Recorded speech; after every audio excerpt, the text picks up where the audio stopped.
अस्सलाम वालेकुम वरहमतुल्लाहि वबरकात। अल्लाह के नाम से शुरू जो बड़ा कृपालु वरदंत दयावान है। मैं हूं मोहम्मद फिज़ अंसारी और आप देख रहे हैं द पॉडिकल। साल 2022 की सबसे बुरी खबर यह है कि प्रधानमंत्री नरेंद्र मोदी की मां हीराबेन 100 साल की उम्र में उनका इंतकाल हो चुका है, उनका निधन हो चुका है। बताया जा रहा है कि प्रधानमंत्री नरेंद्र मोदी जी की मां हीराबेन 100 वर्ष की उम्र में निधन हो गया। बुधवार को तबीयत बिगड़ने पर हीराबेन को अहमदाबाद के यूएन मेहता अस्पताल में भर्ती कराया गया, जहां पर मोदी जी की मां हीराबेन ने अपने दम तोड़ दिए और आखिरकार वो इस दुनिया से चली गई। इसमें खास बात यह है कि नरेंद्र मोदी जी जब अपने घर अपनी मां हीराबेन से मिलने के लिए पहुंचे तो तस्वीर में आप देख सकते हैं जितने भी प्रायोजक जो उनकी मां को देखने के लिए वहां पहुंचे थे, मोदी जी की वजह से उन सबको पीछे साइड कर दिया गया। वो सब सिकोड़ कर सीढ़ी के पीछे चले गई।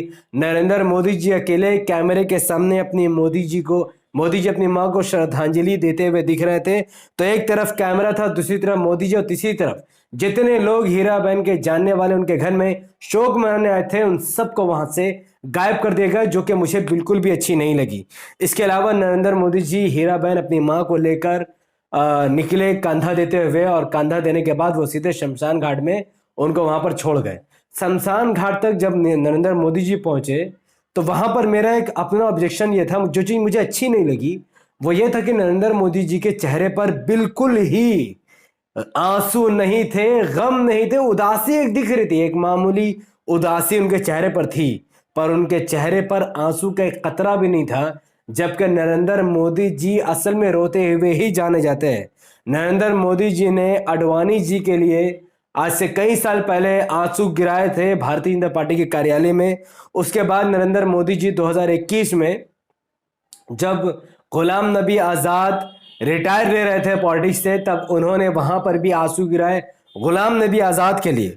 उसके अलावा जब गलत तरीके से पूरे भारत में लॉकडाउन लगा दिया मोदी जी ने, उस वक्त भी मोदी जी ने आंसू गिराए ताकि लोग उनसे नफरत ना करें। लेकिन आज जब हीराबेन उनकी मां का मृत्यु हो गई, इंतकाल हो गए, लेकिन नरेंद्र मोदी जी की आंख से बिल्कुल भी आंसू नहीं थे। जाहिर है कि जब जब नरेंद्र मोदी जी अपनी मां से मिलने जाते थे तब तब कैमरा उनके साथ होता था। मां हीराबेन भी इस बात को अच्छी तरीके से जानती थी, ये जब भी आ रहा है तो कैमरा लेकर आ रहा है, इनका कोई मंशा मां के लिए तो नहीं है, क्योंकि बगैर कैमरे के वो कभी पहुंचे ही नहीं है। सच बात तो यह है कि नरेंद्र मोदी जी एक लायक बेटा नहीं है। अगर नरेंद्र मोदी जी एक लायक बेटा होते, उनकी आंख से आंसू तभी गिरता ना। जो व्यक्ति अपनी मां को नोटबंदी के दौरान लाइन में खड़ा कर दे, जो मां सही से चल फिर नहीं सकती है, जो मां सही से वॉक नहीं कर सकती, उस मां को घर से निकलकर बैंक पहुंचना पड़ा महज 2,000 रुपए के नोट के लिए। तो आप क्या उम्मीद करते हैं कि जो बेटा खुद लाइन में लगकर अपनी मां को घर में नोट नहीं पहुंचा सकता, वो बेटा क्या ही अच्छा बेटा हो सकता है।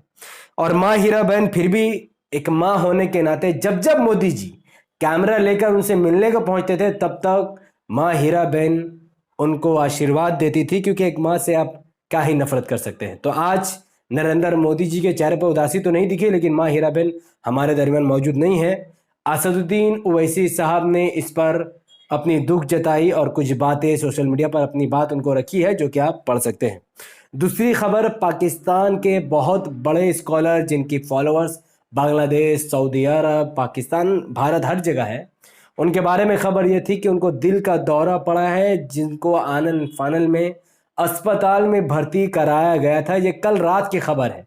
और अभी की खबर यह है कि मौलाना तारिक जमील साहब की सेहत इस वक्त अच्छी बताई जा रही है, बीमारी से वो उभर चुके हैं और करोड़ों लोगों की दुआएं भी उनको लग चुकी है। 2022 की सबसे बुरी खबर तो यह है कि भारतीय टीम के क्रिकेटर, एक प्लेयर ऋषभ पंत, भारतीय टीम का विकेट कीपर, जो कि इस वक्त खराब फॉर्म से जूझ रहे थे, उनका बहुत ही गंभीर रूप से एक्सीडेंट हो चुका है। इस एक्सीडेंट के बारे में सोशल मीडिया में तमाम बातें घूम रही है, लेकिन सही बात मैं आपके सामने रखने वाला हूं। उत्तराखंड के डीजी अशोक कुमार ने बताया कि ऋषभ पंत को गाड़ी चलाते वक्त उनको झपकी आ गई, उसके बाद वह कार पर से नियंत्रण खो बैठते हैं और उसी वक्त ऋषभ पंत अपने कार में अकेले थे और उनका एक्सीडेंट हो जाता है।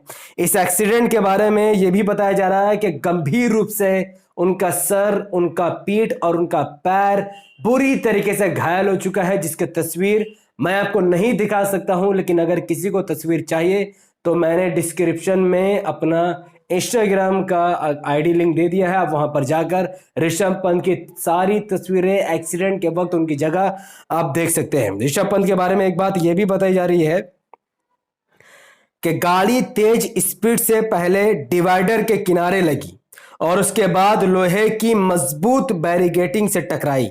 टक्कर इतनी भीषण थी कि गाड़ी रॉन्ग साइड में जा पहुंची। गाड़ी सड़क पर घसीटते हुए करीब 200 मीटर की दूरी पर जाकर थमी। उसके बाद उसमें आग लग गई। आग लगने से पहले खुद गाड़ी का शीशा तोड़कर ऋषभ पंत बाहर निकल गए और गनीमत रही कि उनकी जान बच गई। और सूझबूझ को दिखाते हुए ऋषभ पंत आग लगने से पहले ही गाड़ी के बाहर चले गए।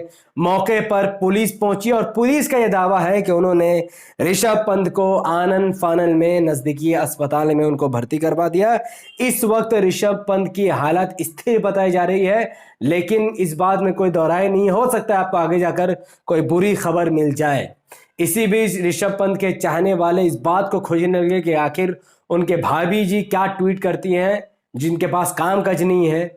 और उर्वशी रौटेला के बारे में यह पता चला, उन्होंने उसी वक्त अपने इंस्टाग्राम में एक तस्वीर डाली और उन्होंने उस पर लिखा प्रेइंग हार्ट का शेप उन्होंने बताया, जिससे पता चला कि उन्होंने ऋषभ पंत के लिए बहुत सारी दुआएं रखने की बात कही है।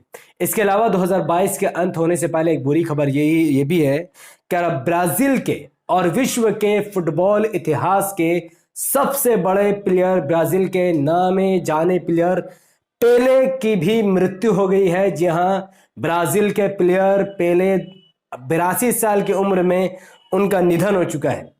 पेले इतने बड़े प्लेयर थे जिनको मेसी, रोनाल्डो, एम्बापे जैसे बड़े प्लेयर ने उनको श्रद्धांजलि दी। इसके अलावा जो बाइडेन, जो कि यूनाइटेड स्टेट ऑफ अमेरिका के प्रेसिडेंट हैं, उन्होंने भी उनको श्रद्धांजलि दी और कुछ बातें अपने सोशल मीडिया के प्लेटफॉर्म पर लिखा है।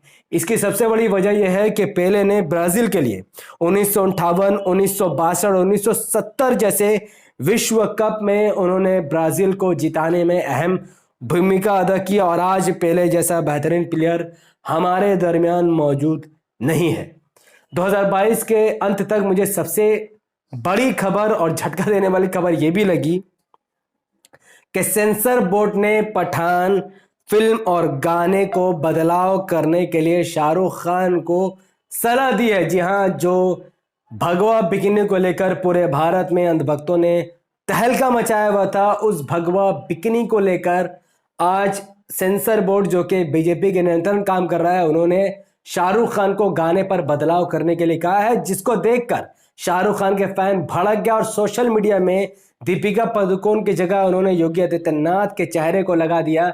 और ये पिक्चर इतना वल्गर है जिसे देखकर मुझे उल्टी आ रही थी। देखिए, मैं एक तो योगी आदित्यनाथ उत्तर प्रदेश के सीएम है। हाँ, मैं मानता हूँ वो जाहिल है, मैं मानता हूँ वो अंगूठा चाप है, उसने यूपी को बर्बाद कर दिया, गुंडागर्दी यूपी में आम हो गई, पूरे यूपी को वो खत्म करने वाला है, लेकिन फिर भी वो एक देश का सीएम है। आप उसका इस तरीके से अपमान नहीं कर सकते हैं। जिसने भी इस तस्वीर को बनाया है वो एकदम घटिया भी लग रहा है, खराब भी लग रहा है, अच्छा भी नहीं लग रहा है, लेकिन आपको इसको डिलीट कर देना चाहिए। और आखिरी खबर मैं जाते जाते आपको दे दूं, जो कि बहुत महत्वपूर्ण है। भारत जो रशिया से तेल खरीद रहा है, वो तेल रशिया से होते हुए तुर्की के रास्ते में भारत को आता है। उस तेल को तुर्की अपने इस्तांबुल के जरिए से रोक रहा है। जी हां, भारत जिस तेल को खरीद रहा है उस तेल को तुर्की अपने समुद्री रास्ते से रोक रहा है। आप जानते हैं, तुर्की के प्रेसिडेंट रिसेप तैयब अर्दोगान भारतीय सरकार को कह रही है कि पहले कागज दिखाओ, बाद में यहां से तेल ले जाओ। अब यह बात बहुत महत्वपूर्ण है, यह खबर भी सच्ची है, जिसका पूरा डिटेल मैं आपको अगले वीडियो में दूंगा। तब तक इस वीडियो को जितना ज्यादा हो सके उतना ज्यादा लाइक कीजिए, शेयर कीजिए, कमेंट पर अपनी बातों को रखिए कि मोदी जी के मां की मृत्यु की खबर जब आप तक पहुंची तो आपकी क्या फीलिंग थी। मोदी जी क्या आपके नजर में लायक बेटे हैं या नालायक बेटे हैं, कमेंट पर जरूर बताएगा। पेले की मृत्यु पर या फिर मौलाना तारिक जमील के हार्ट अटैक पर या फिर ऋषभ पंत के एक्सीडेंट पर जो भी आपकी प्रतिक्रिया है कमेंट पर जरूर बताइए, क्योंकि आपका कमेंट मेरे लिए बहुत महत्वपूर्ण है। हमारे यूट्यूब चैनल द पॉलिटिकल को सब्सक्राइब कीजिए, बेल आइकन को हिट कीजिए। अगर आप सब इस वीडियो को हमारे Facebook channel the political news पर देख रहे थे तो इसे लाइक और फॉलो कीजिए, 5 बड़े ग्रुप में शेयर कीजिए। मुझे अपनी दुआ में याद रखें। बहुत बहुत शुक्रिया। अस्सलाम वालेकुम बरकात। अल्लाह के सलाम रहमत बरकात अब तमाम भाई और बहनों पर हो। मैं अल्लाह हबीब पीस अपॉन अस।